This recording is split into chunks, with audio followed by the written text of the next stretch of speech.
Yesterday in press reports, Prime Minister Rowley gave a perfect demonstration of poor leadership when he shirked his responsibility for the highest spike in crime in our nation's history, and then went on to blame us, the citizens, saying we are a violent society.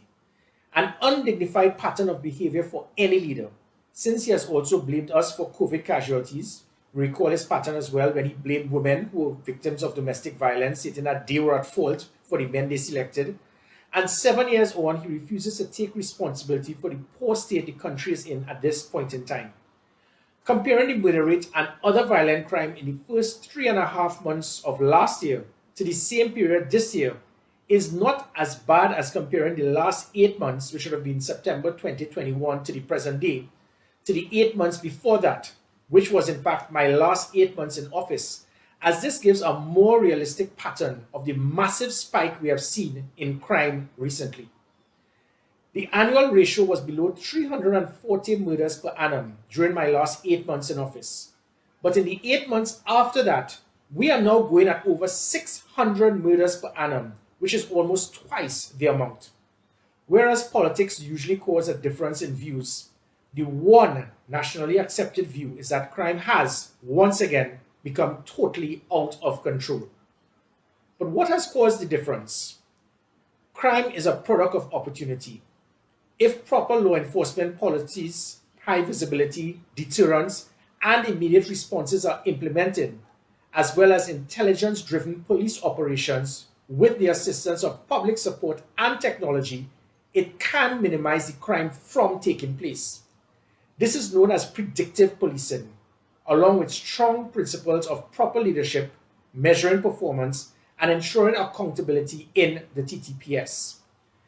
These, along with other policies, were implemented throughout 2020 and the first 8 months of 2021 as we took the fight to the criminals, which is why the issue of crime became the fourth major concern in the country, behind the economy, health, and education. Unfortunately, after just a few months, it has returned to the number one issue.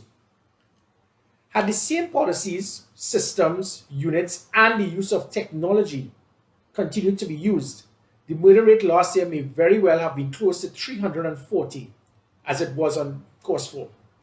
The last time we saw such a low figure was almost 20 years ago, and the aim was for that reduction to continue to the point that our annual murder rate would have been heading to the 200s.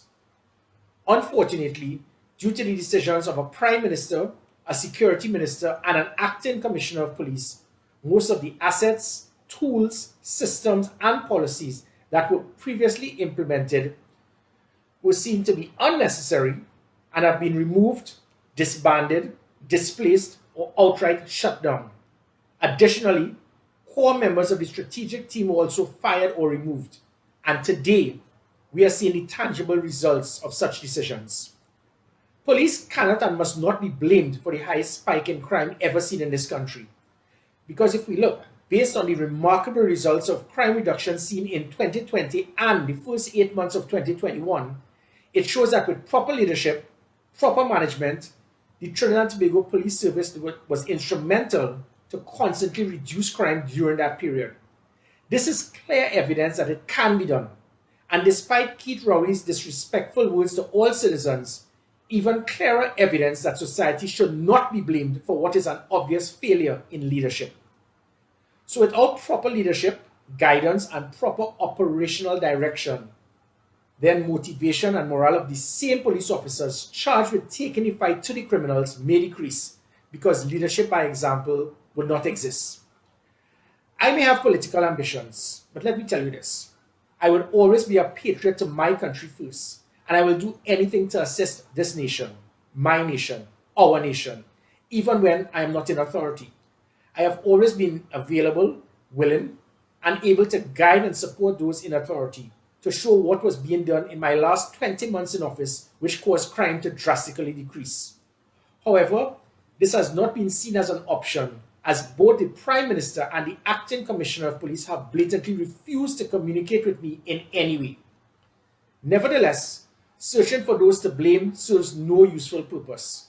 What is missing is leadership, accountability, management, and effective performance measurement. These core principles, supported with effective and useful technological capacity, and more than anything else, competence, character, and confidence are the keys to solving and effectively managing all the problems our nation faces. This can be summed up in one word: leadership, which is sadly lacking on too many levels in our beautiful Twin Island Republic.